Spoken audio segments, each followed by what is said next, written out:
Salam sejahtera Malaysia, terima kasih kerana menonton video-video dalam channel ini. Sebelum kita mula, jangan lupa untuk tekan tombol subscribe, share, like dan komen. Let's go! Salam sejahtera dan selamat petang kepada semua pendengar. Berita seterusnya bertajuk Pengakuan terbuka mahu jadi Perdana Menteri, KJ tempa kekalahan. Berita penuh, rasanya Khairy Jamaluddin atau KJ adalah pemimpin UMNO yang pertama mengaku secara terbuka dirinya mahu jadi Perdana Menteri.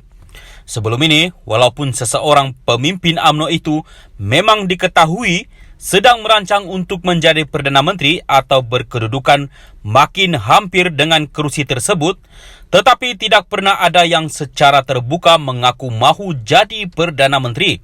Secara umumnya, mereka masih berselindung atau malu-malu untuk mengakui mahu jadi Perdana Menteri. Ini kerana resiko membuat pengakuan itu boleh menjadi senjata yang menikam karier sendiri akhirnya.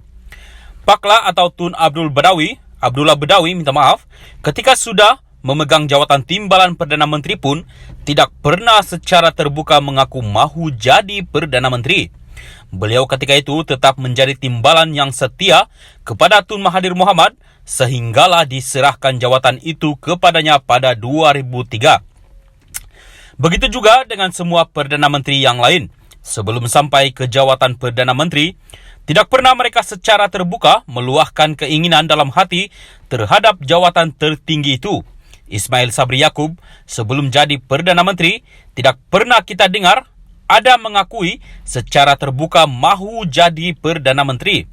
Begitu juga dengan pemimpin lain seperti Hishamuddin Hussein, misalnya, walau diketahui beliau ada cita-cita ke arah itu dan sentiasa pula berusaha meningkatkan kariernya dalam UMNO, tapi tidak pernah walau sekalipun mulutnya mengeluarkan kenyataan mahu jadi Perdana Menteri. Lain benar nampaknya dengan KJ.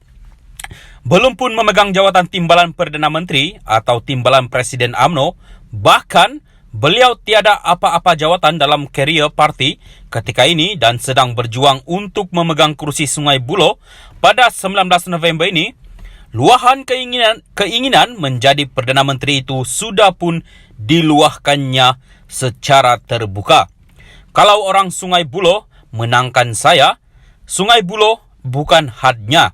Saya bawa orang Sungai Buloh, satu hari nanti kita pimpin Malaysia, insya Allah.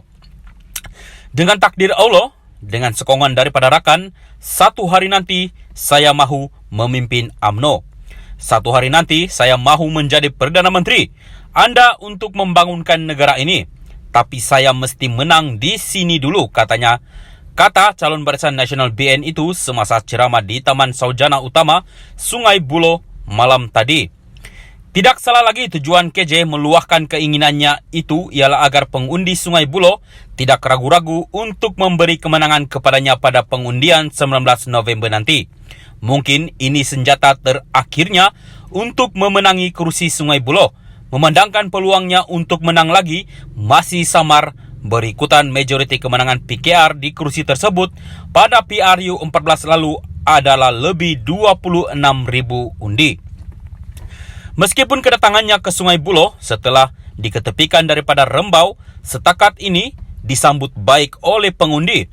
Tinjauan juga mendapati peluangnya untuk menang masih lagi 50-50.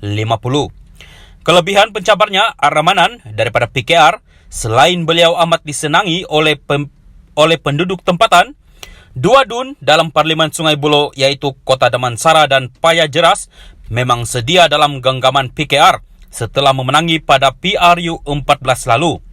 Paya Jeras diwakili oleh Khairuddin Othman, manakala adun Kota Damansara ialah Syatiri Mansor.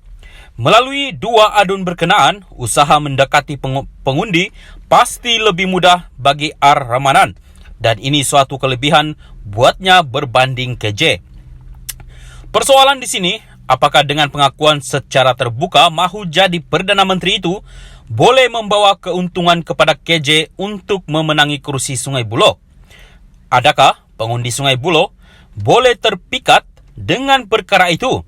Atau mungkinkah musuh dan pesaingnya dalam UMNO yang turut mengidam kursi Perdana Menteri akan mula berusaha memastikan kekalahannya di Sungai Buloh ini. Syabuddin Hussein, 9 hari bulan 11 2022.